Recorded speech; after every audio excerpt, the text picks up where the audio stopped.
Kanal Leon. Allah'ın salamı olsun dostuma. Hoş gördük dostum. Hoş gördük.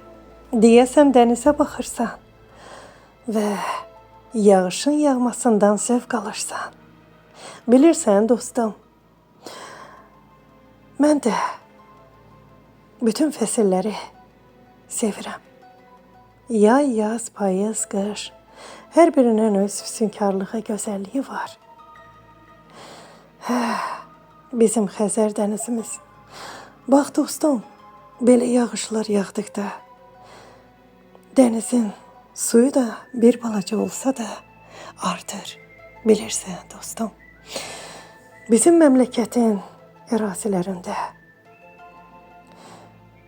məkanlarında sel sulara qərq olmuş yolların, ərazilərin sularına bir məcraya istiqamətləndirsək, yəni Xəzər dənizinə, Xəzər dənizimizin suyu bir balaca da artar. Görürsən dostum, nə qədər Allah'ın göndərdiyi bu dəyərli, qiymətli neməti, həm də ki, sərvəti israfçılığa yol verərək torpağın altına hopdururlar. Bəli, belə desək düz olar, amma quyular tikilmir. Sadəcə kağız üzərində yazılmış bir qeyd. Tikəcəyik. Necə ki, Amerikanın dövlət başçısı dediyi kimi dəstəkləyirik. Bizimkilər də deyir, tikirik. Nəyi tikirlər? Nə qədər kəmərlər sıradan çıxıb? Nə qədər xətlər qəza vəziyyətindədir? Yollarımız nə gündədir? Güya yeni yol xətləri inşa ediblər. Əksinə, bərbad günə qoyublar. Nə sağa getmək olur, nə sola. Bu sadəcə başqa bir şeylərdir. Əfsuslar olsun ki, mən bunları deyə bilmərəm dostum. Hər şey göz qabağındadır. Kim hara işləyir? Kim nədən belə edir? Kim bu dövlətdə quyu qazır və tələ qurur?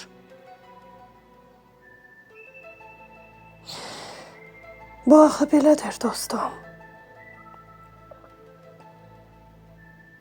Bu belədir. Bunun qarşısı alınmalıdır. Qarşısı alınmalıdır. Daxildə belə özbaşınalıq olmamalıdır. Hər kəs öz işini icra etməli və təhvil verməlidir. Mən bunu etdim. Bu qədər pulu, bax bu məsələyə sərf etdim. Hesab dəftər olmalıdır, kitab olmalıdır. Hər kəs öz cibini doldursa, məmləkət darmadağın olar və özbaşınalıq olar. Təxribat və terror hadisələri sərhəddə olmur, daxildə olur. Bunu mən dəfələrlə demişəm. Bəli, korrupsiyanın axırı da təxribatdır. Bana bilin. Nə qədər tədbirlər keçirirlər. Bu tədbirlərin nə mənası var, əgər bir iş görülmürsə? Gəncləri toplayırlar, haralarasa, hansısa bir tədbirlər keçirirlər. Boş-boşuna. Heç bir gənc də bu tədbirdən bəhrələnmir. Bəhrələnənlər də başqa tərəfdən bəhrələnirlər.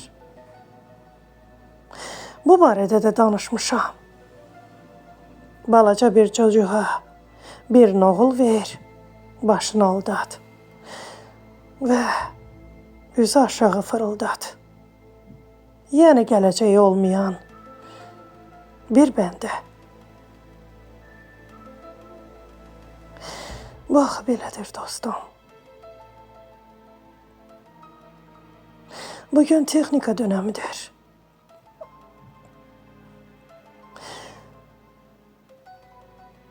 Bizim məmləkətdə isə sanki bəndələrdə cansız robota bənzəyirlər. İnsanların arasında bəlkə həqiqi robotlar da var. Həmçinin də yad planetlilər. Sadəcə bəndələr onları tanımır. Bəli. Yad planetli, yaxud da ki, robot bəndə vücudunda, belə deyək, insanlar arasındadır hər yerdə. Amma onun robot olduğuna bilən yoxdur. Əməlli başlı Adəmə bənzəyir. Amma kukladır.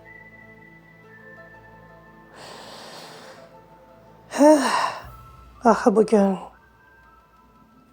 süni dərrakə gündəmdədir. Dünyanı süni dərrakə başını alıb gedir və baş alıb gedir. Amma baş hara gedir? Bilirsən dostum, nə qədər yalanlar var. Nə qədər? İstər daxildə, istər xaricdə. Yalan danışırlar. Hər kəs, hər bir dövlət öz mənafeyini güdür. Bilirsənmi dostum, nə qədər tələlərlə danışan dövlətlər var. Elə dövlətlər var ki, deyər ki, sənin dostunam. Bir tamaşa qurar. Belə bir məsəl var. Dostunun dostu. Bir də var.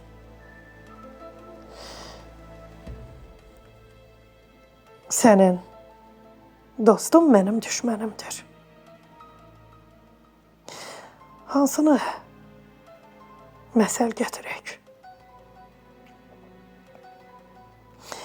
Təsəvvür edək ki, bizim düşmənimizlə bir fırıldaq edir.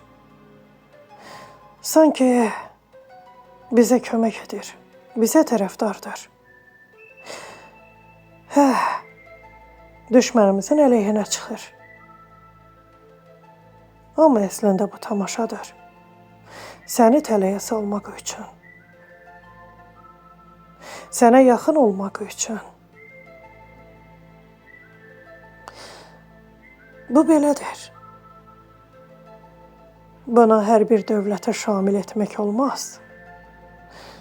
Qonşu dövlət var, dost dövlət var, qardaş dövlət var, müttəfiq dövlət var. Və sonra da bunların hər birini öz üzərinə götürən fırıldaqçı dövlət var. Sanki bütün dünyaya fırıldaq edər.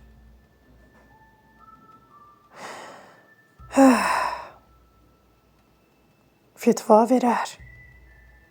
Sonra da Fatihə oxuyar.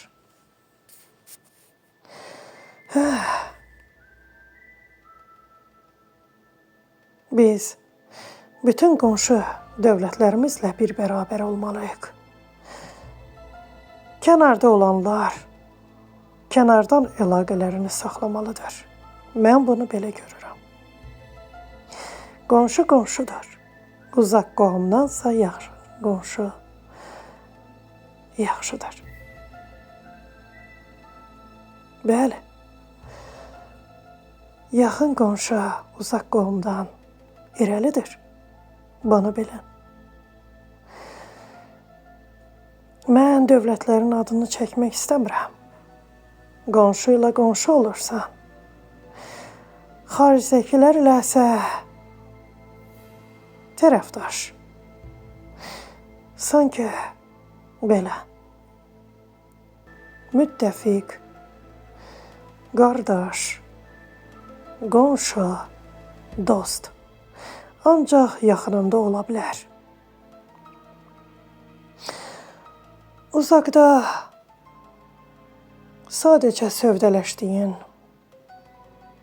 dövlətlər olmalıdır. Tərəfdaşlar, sadəcə belə desək, doğru olar.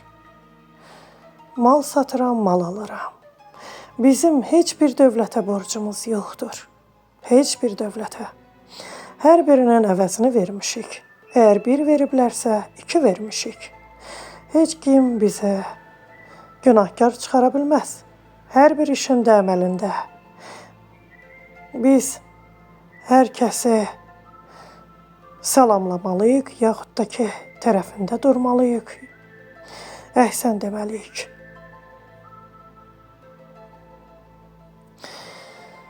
Bu belə olmamalıdır axı. Biz həq tərəfdarıyıq və həq tərəfdarı olmalıyıq. Hər bir suala cavabımız da var. Heç kimdən də qorxmamalıyıq. Çünki bizim ərazimizdə olan bütün dövlətlər hər biri bizimlə bir bərabərdir. Qonşudur. Bircə Ermənistandır. O da ki, yəqin ki, vergülünü kənara atar.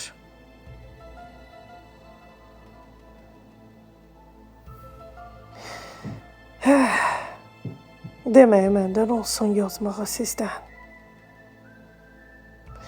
Bilirsinizmi, mənim əzlərəm, elə bir sözlər, söhbətlər var ki, onların hər birini mən söyləyə bilmərəm, deyə bilmərəm.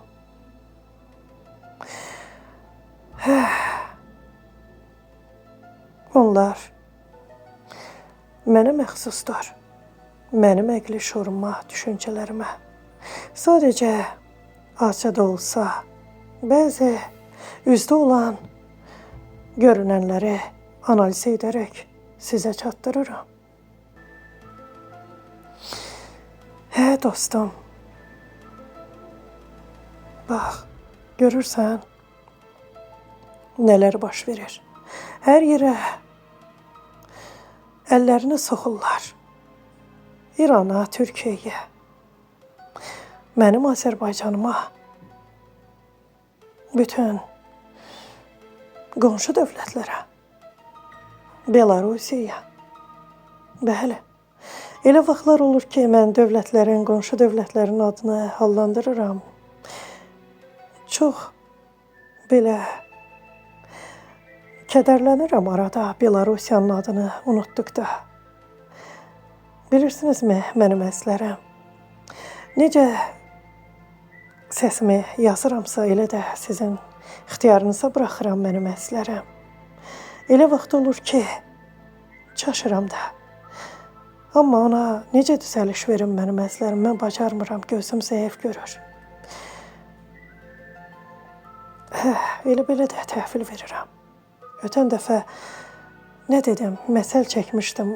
Bax, ötən dəfəki ITV videoda deyirəm ki, hansısa bir torpağı udmuş bir tərəf, onu yenidən mən demək istəmişəm ki, orada ona uduzan tərəfə qaytarmamalıdır. Çünki onu qan tökərək yəni ki, əldə edib. Amma orada duruxmuşam. Udan tərəf əvəzinə uduzan tərəf demişəm. Yəni, məni dinləyən bəndələr yəqin ki, məni anlayarlar ki, mən hər zaman nə deyirəm, bağışlayın, çaşdım, karıxdım. Bu sözləri ifadə edirəm. Yəni ki, bir ölkənin əvəzinə digərini deyə bilərəm. Çaşaram. Bu çaşmaqdır. Bu səhv deyil mənim əslərəm. Yəni ki, bunu sizin ixtiyarınıza verirəm ki, siz analiz edərək biləsiniz ki, şəhərin adını səhv demişəm. Udmaq əvəzinə uduzmaq demişəm. Bunlar, yəni ki, monitor qarşısında olan səhvlər deyil. Nə də ki, günahdır. Mənim əslərəm. Mənim əziz dostum. Mənim mehriban dostum. Yad insan. Yad bani Adəm. Yad mekan. Yad cisim. Yad planetli. Yad sahil. Yad ərazi. Yad torpaq. Yad daş. Dayanın. Yaddaş. Və sair və ilaxır. Nə qədər sadalamaq olar bu siyahını yad bir şeylərlə. Yaddaş. Bəli, özgə bir diyarın hər bir daşı yad olar. Amma sənin doğma diyarının daşı sənə yad olmaz, doğma olar. Və yaddaşında qalar.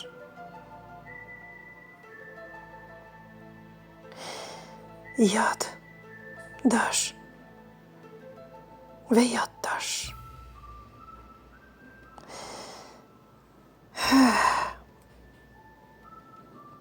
Yaddaş. Və yad olmayan daş.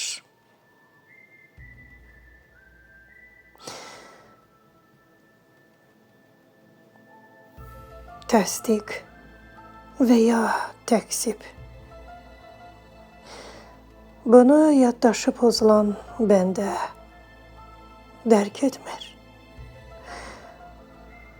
Dərk etmədən həqiqətləri qara xətlə cızar. Yalanları isə doğru kimi qələmə verər. Bəli. Çünki fikirləri, düşüncələri yaddır. Yaddaşdır. Özgə daş. Bunu dərk edənlər dərk edər. Bəli. Dünən yaddaşı yerində olan bəndə ilə həm söhbət olan bəndə əgər bugün onunla söhbət edərsə, o əlbəttə ki, bunu dərk edəcək. Biləcək ki, burada həm söhbətimin yaddaşında qüsur var. Bəli. Yadlaşma gedir fikir və düşüncələrində.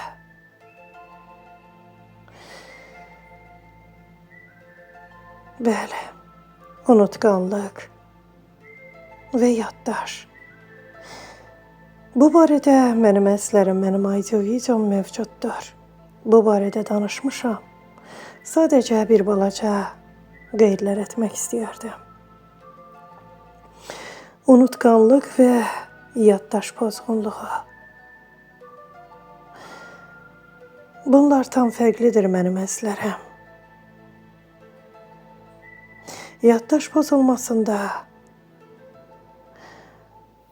fikir və düşüncələr, yəni ki, həqiqətən də yadlaşar.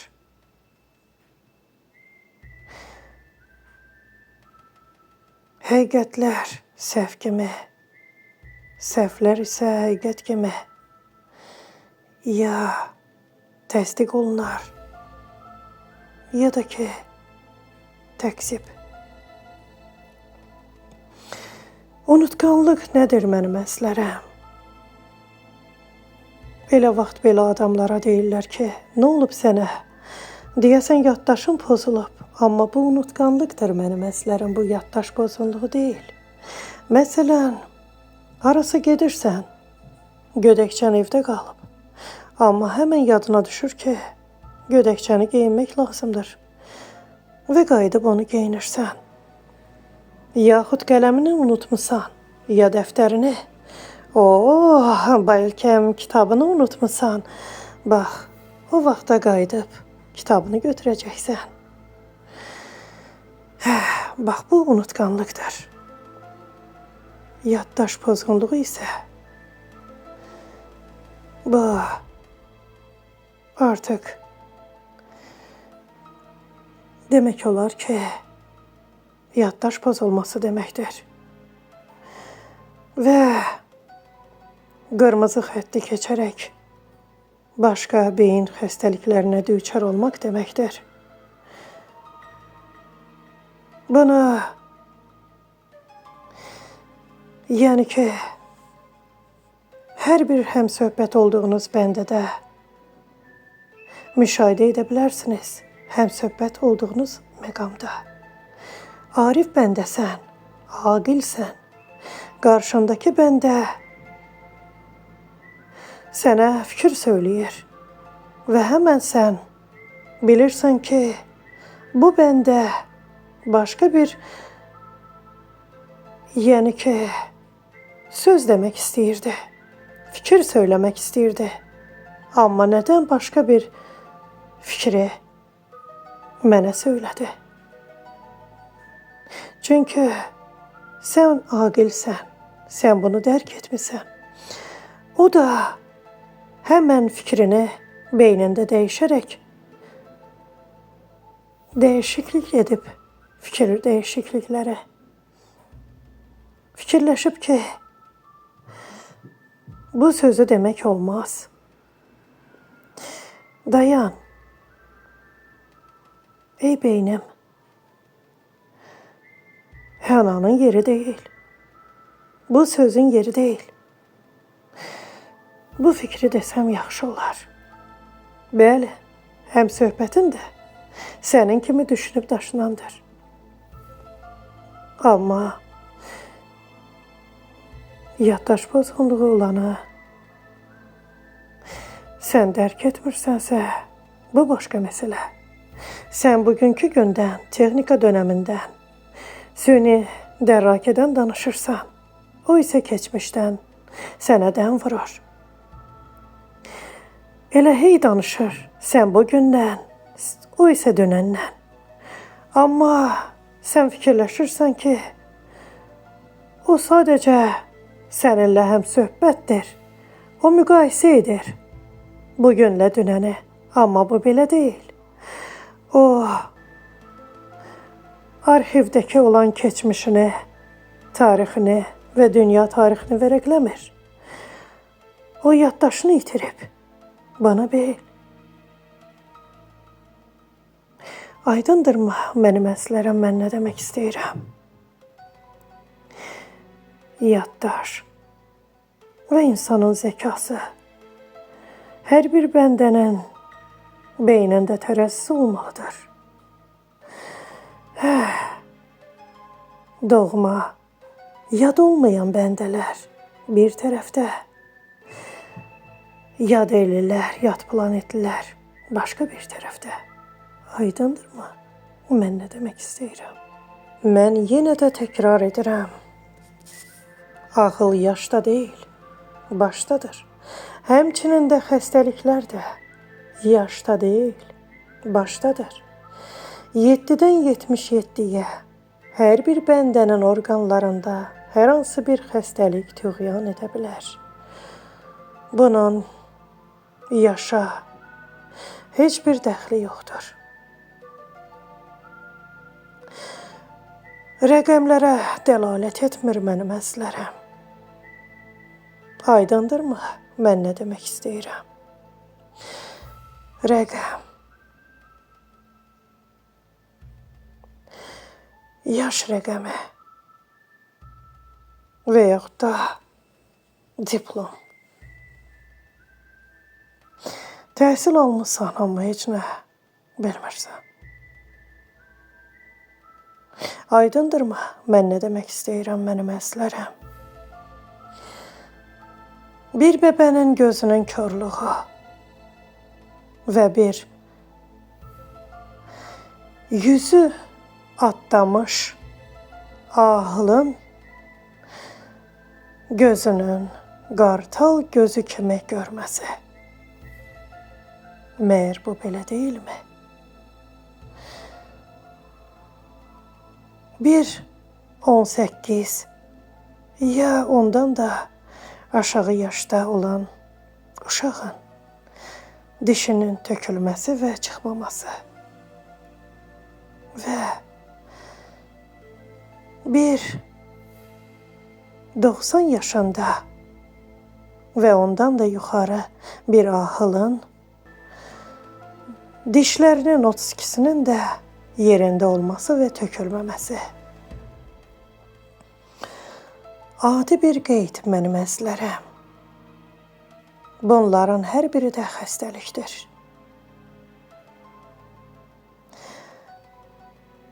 Və nəhayət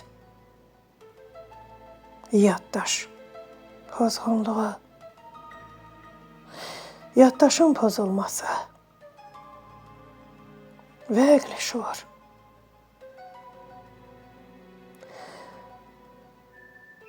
Bugün texnika dönemidir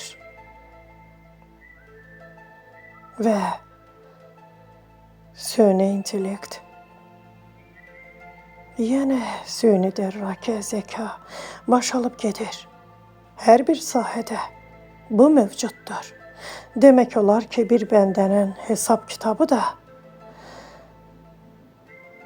bax elə bu süni dərrakədədir. Bəli, əlində gəzdirdiyin smartfon artıq sənin kitabındır. Yenə adi bir qeyd.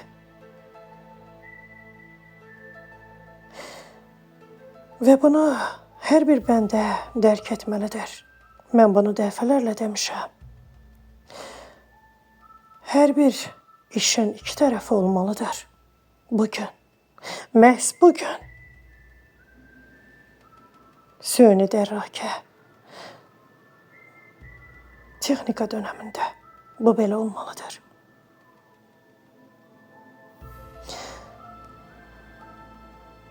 Hər bir bəndə bilir ki, hər bir işin iki tərəfi var və hər bir yolun iki tərəfi var. Edim, etməyəm, gedim, getməyəm. Və nəhayət əqli şuur, ölüm ya olum.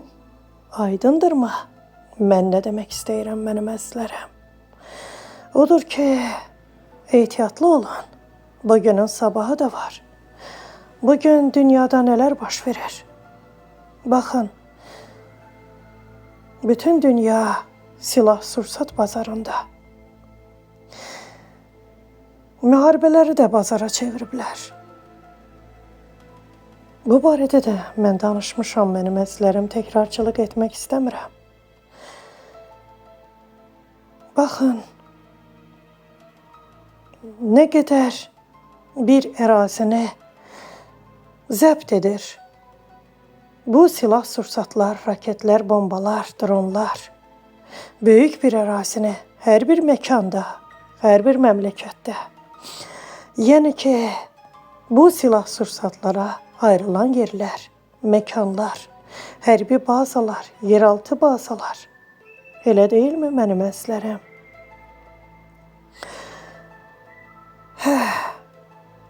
Sadəcə, belə deyək də, dəmir, silah-sursatları eləyək, dəmir parçalarının ərazisi. Həqiqətən də bu belədir mənim əzizlərim. Hər hansı bir müddətdən sonra bu silah-sursatlar ilə qaldıqları yerlərdə, məkanlarda da sıradan çıxa bilir və çıxarda bilirlər. Bugün süni dərrakə, yəni ki, dönəmində. Aydındırmı mənim əzizlərim? Amma belə bir məkan var ki, orada bu qədər ərazini zəbt edənlər yoxdur silah-sursatlara görə. Bu qədər əraziləri silah-sursatlarla yox, öz vətəninə, dövlətinə aid olan vacib bir əkin sahələri, hər hansı bir bəndələrinə, məmləkətin, millətinə vacib olan bir şeyləri istehsal etmək. Aydındırmı? Əkmək, becərmək və yemək. Çünki bağlı dövlətdir.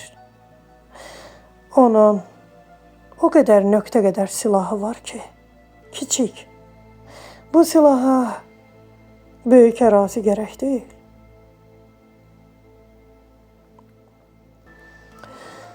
Vaxt gələcək. Bu silah-sursatlar da sıradan çıxacaq. Və peşman olacaqlar ki, milyardlara nəyə sərf ediblər? Bir dövlət başqa bir dövləti aldadır. Yeni silah icad etmişəm. Çünki o bilir ki, ondan da yenisi var. Və öz köhnəsini satır. Kimə? Əqli şuuru yada salaq. Yuxarıda nədən danışdım? Yaşdan və başdan. Demək, bunu alanlar səfehdilər. Aldanırlar. Nədən sən silah-sursat alırsan? Kiminlə müharibəyə hazırlaşırsan? Nədən milyardları bu dəmir parçalarına sərf edirsən? Bəlkə millətinizi yedizdirəsiniz. Mən hansı dövlətlərdən danışıram? Onların adlarını qeyd etmirəm mənim əzizlərim. Bu göz qabağındadır. Kim hansı silah-sursatları ərsəyə gətirir, satır. Demək olar ki, soğan ya kartof kimi. Başqa ad qoymaq olmaz. Çünki bunlar elə bir tərəvəzlərdir ki, cücərirlər. Demək, cücərdikdə nə baş verir? Yetişmək. Nəyə yetişirlər? Müharibələrə. Bunu kim istəyir? Bunu satan bəndə. Nədən bu belə olmalıdır? Nədən dünyada sülh yox? Müharibə çağırışları baş verir. Nədən höcətləşmələr yaratmaq üçün ara vuranlar var? Bəli, əqli şuuru yerində olan, bəli, sən terrorçular hazırlayırsan, təxribatlar törətmək üçün. Amma ağıllı baş elə bir eynək icad edib ki, haradasa 150 ya 120 metr, kilometr yox, metr məsafədən hara lazımdırsa o məkanın daxilini görür. Yəni içərisini. Bu bilirsinizmi nə deməkdir? Bax, belələri də var. Nöqtə qədər kiçik olan silah hazırlamaq və terrorçu yox, sadəcə bir eynək icad etmək və istədiyin bir məkana biraz aralı məsafədən 120-150 metr haradasa belə bir məsafədən daxili görmək. Sanki rentgen aparatında olduğu kimi. Aparat dedim. Baxın, mənim əzlərəm, yuxarıda süni dərrakədən danışdım. Yadınıza gəlirsə, mən hər bir kompüterin sıradan çıxdığı kimi bu süni dərrakənin də sıradan çıxmağını qeyd etmişdim. Və həmçinin də yeni avadanlıqlar. Yəni ki, yeni avadanlıqlar. Bax, onların da sıradan çıxması. İstər tibbi, istər müdafiə, istər daxili. Aydındırmı? Mən hansı bir vacib olan qırımların adını qeyd etdim. Bax, burada hər nələr varsa sıradan çıxa bilər.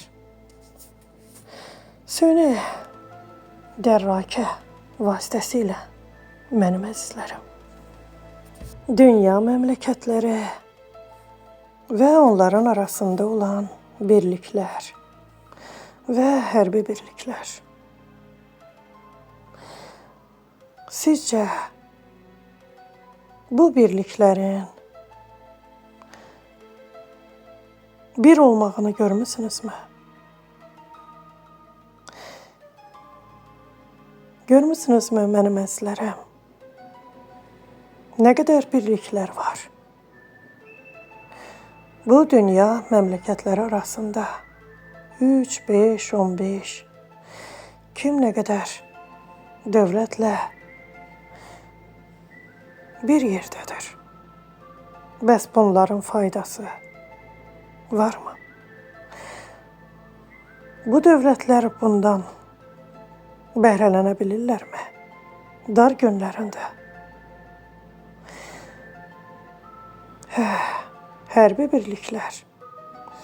Mən məhz NATO-nu götürürəm mənim əzizlərim.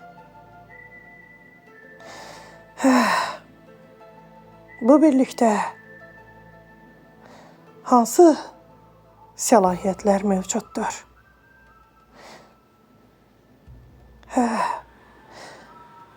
Immanuel Kantın instrumental fəlsəfəsinə görə, yox, Makronun fəlsəfəsinə görə. Hər kəs bir nəfər üçün, bir nəfər hər kəs üçün. Nədən Makronu yada saldım?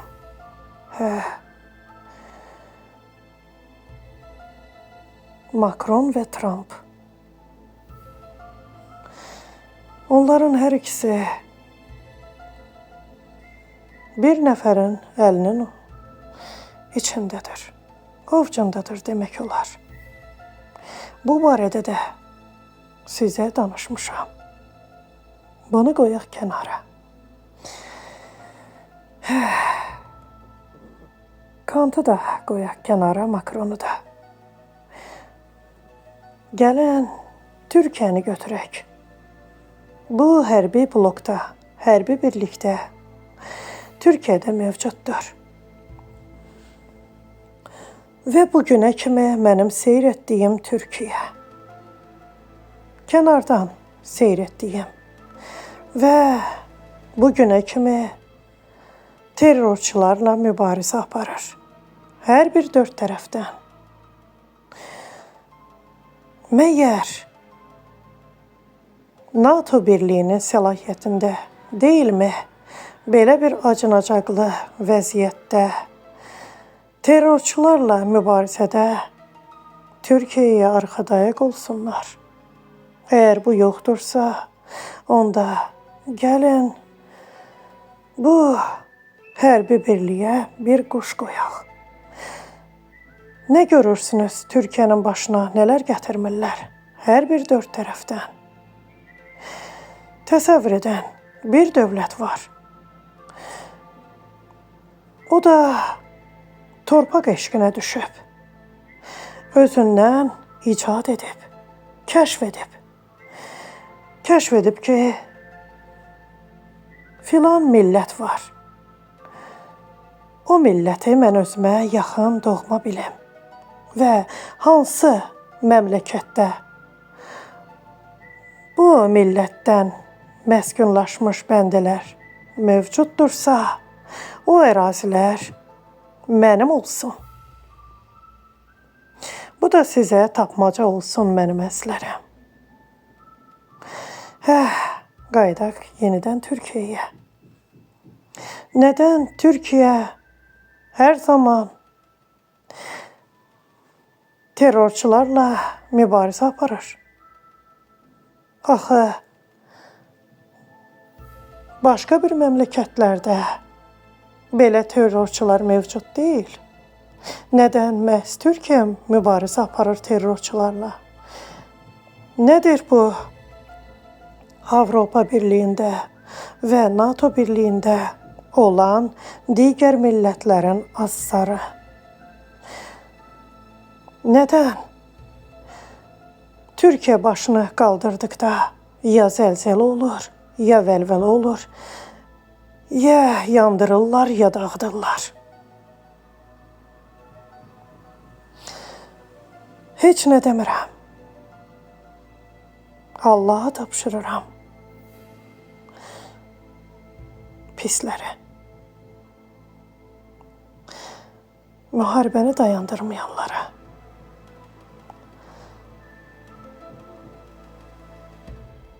Bəli. Baxın, mənim əzlərəm. Bu birlikdə çox önəmli səlahiyyətlər mövcuddur. Bir-birinə dayaq dəstək olmaq üçün. Nədən? Ancaq elə mesajlarmı dəstəkdir? Türkiyə, terrorçularla mübarizə aparırsan, biz dəstəkləyirik. Budurmu birlik? Mənim əzizlərim. Budurmu bir-birinə arxadayaq olmaq? Amma bir çaxnaşma olarsa, bir əldən gedərsə, Türk əskərləri əldən gedir. Məyər bu belə deyilmi? Bizi işğal edən Ermənistanı bugün də dəstəkləyirlər. Əhsən deyirlər. Coğrafiyadan bixəbərlər. Bəli. Rusiyanın qarşısına elə bir şərtlər qoyurlar. Bilirsinizmi, mənim əzizlərəm, şərtləri qəbul etmək üçün gərək satqın olasan.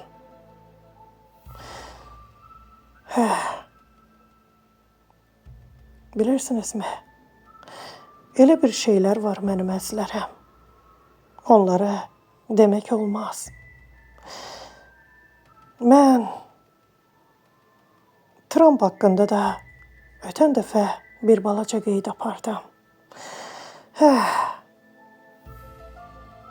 Səhv etmirəmsə, qulaqçıqdan danışdım.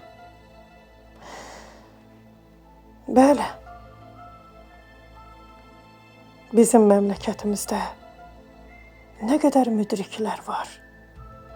Yaşı başı yerində olanlar.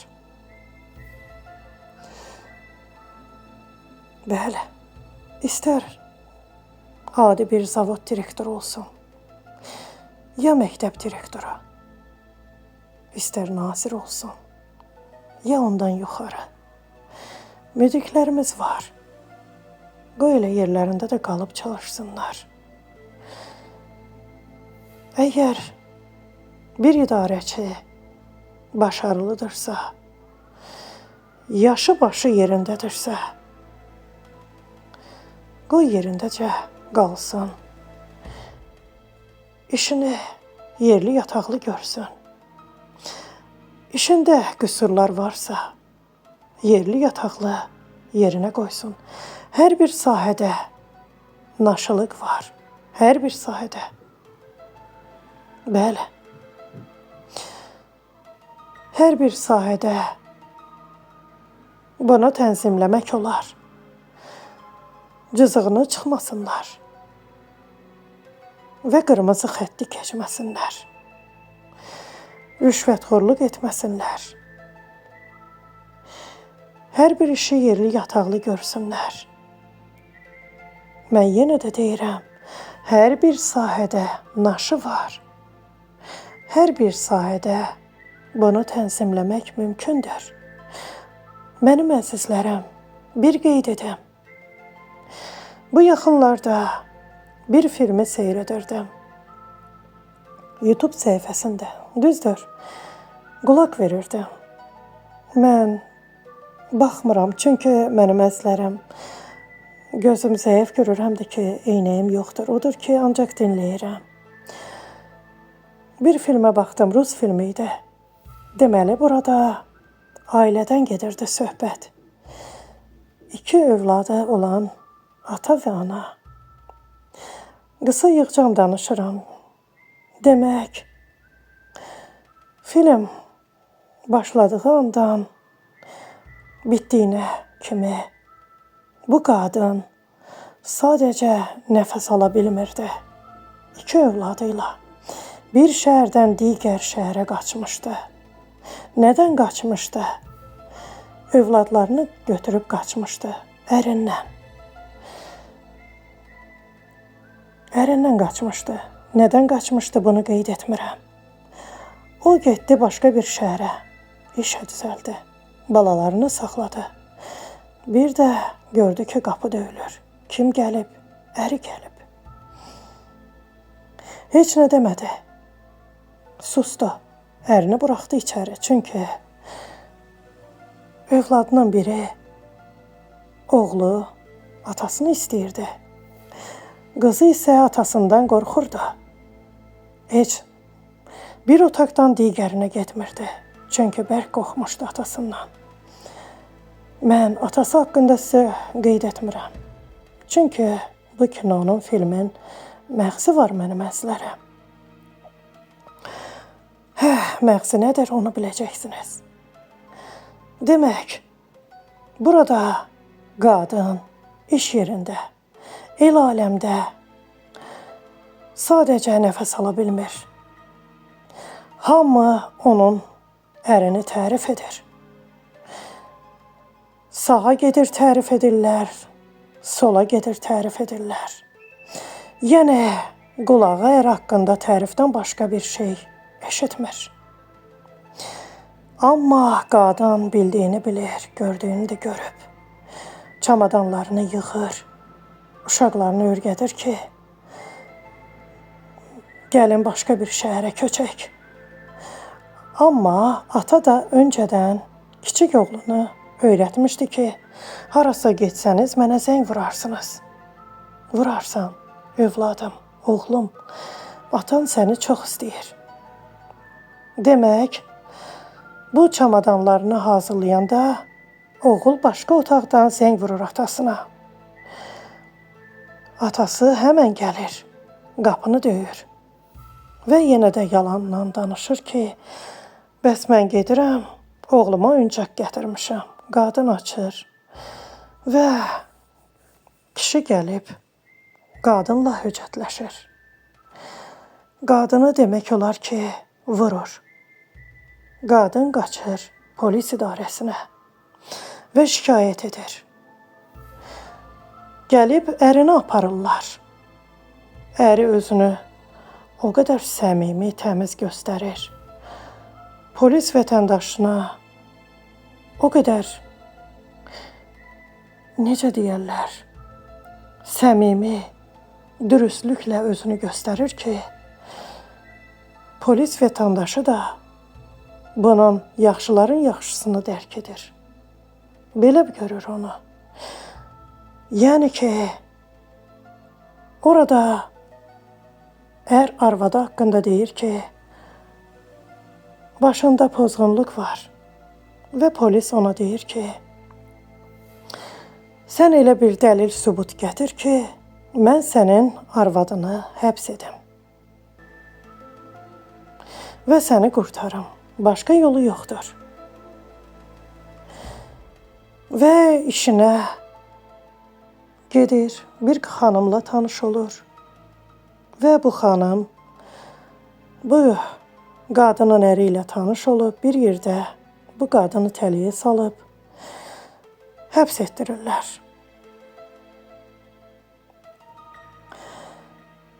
Burada hər kəs bu qadının ərinə inanır və Allahın bir qulu, kənardan bu qadını sevən birisi bunlardan bir xəbər olmur. Qadını qurtarır və həqiqətlər üzə çıxır və qadının əri həbs olunur. Hətta bu polis vətəndaşı da, hansı ki çiynində ulduz gəzdirir, onu da həbs edirlər.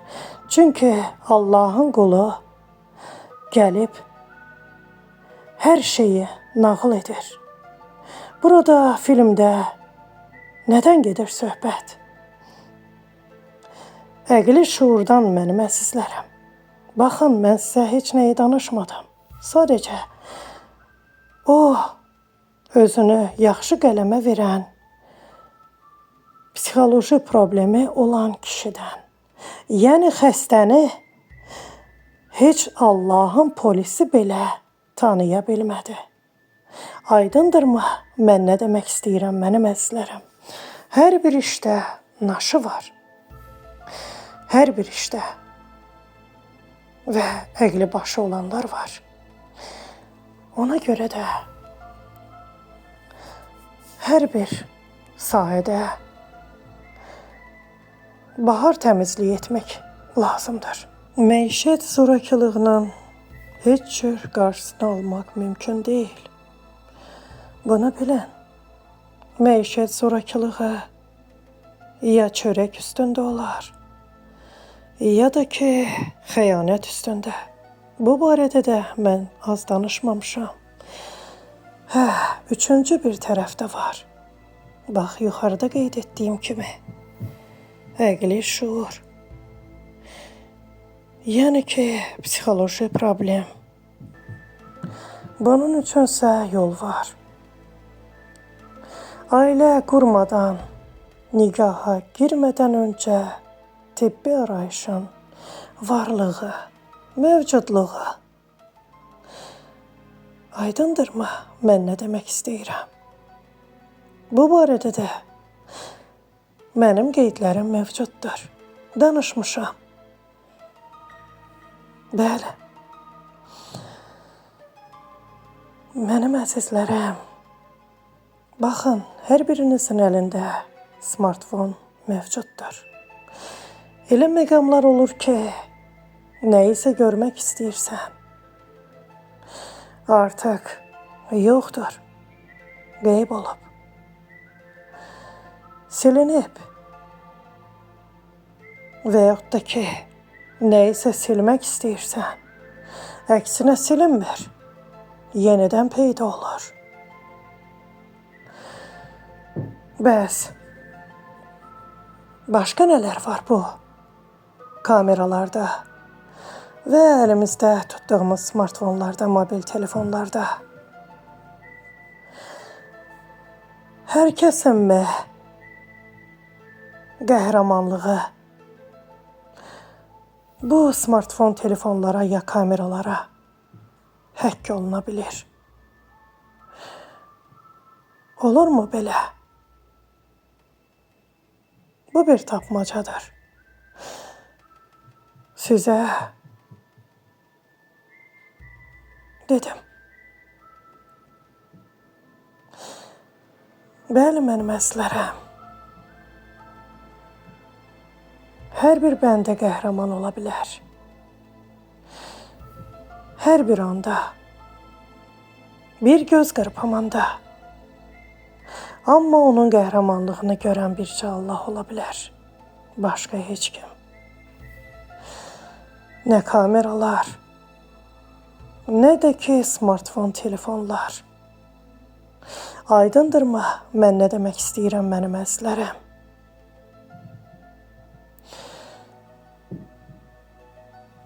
Qəhrəman. Və yaxud da ki, fəxri fərmanlar, medallar. Bu adları layiqli bəndələr daşımalıdır.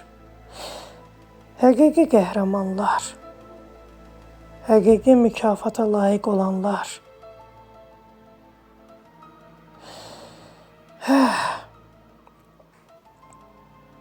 O qəhrəmanlar ki, onları nə kameralara çəkiblər, nə də ki smartfonlarla.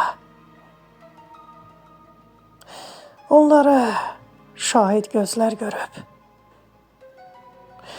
Şahid gözlərlə görülən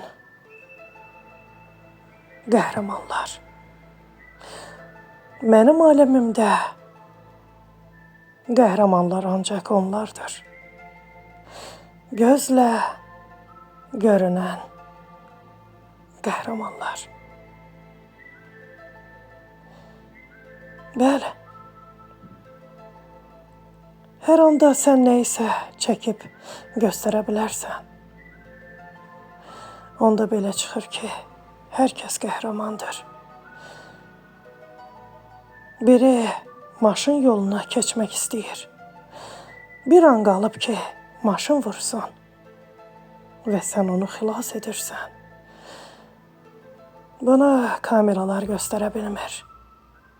Nə də ki, kimsə çəkməyib. Sən bircə bu bəndəni xilas etdiyi və görə Allahın qarşısında qəhrəmansan. Heç o bəndə də səni qəhrəman bilmir. Sadəcə fikirləşib ki, borcudur. Ölümdən xilas edib. Vəssalam. Çünki onun əqli şuuru da buna kimi işləyir. Fikirləşmir ki, onu maşın vura bilərdi. Ölə bilərdi. Yaxud kimisə dənizdən xilas edib çıxarırlar. Onu görən yoxdur. Ancaq onu Allah görüb. Saymaqla qurtarmayan bu cür vəziyyətlər. İnsaniyyət. Məyər hər bir insaniyyət mərhəmət göstərən bəndə qəhrəmandır. Əlbəttə ki, bu belədir. O Allahın yanında qəhrəmandır. İnsaniyyət mərhəmət tərəfdarı olduğuna görə, insanlığını göstərdiyinə görə, bani Adəm olduğuna görə, ona görə ki, yox, ona qəhrəman adı ilə çağırsınlar. Qəhrəman titulu versinlər ona. Bəli, bir qatarın qarşısını saxlayan canavar da ola bilər. Uzaqdan onu maşinist görər. Dayanar. Bilər ki, qarşıda canavar var. Bəli, canavar nədən qatar yolunda dayanıb? Çünki reyslərin arasında ayaqları ilişib qalan bəndə var. Demək canavar qəhrəmandır. Elə deyilmi? Nədən bunlara lent alıb canavara qəhrəman adı verən yoxdur? Ona görə ki, o heyvandır.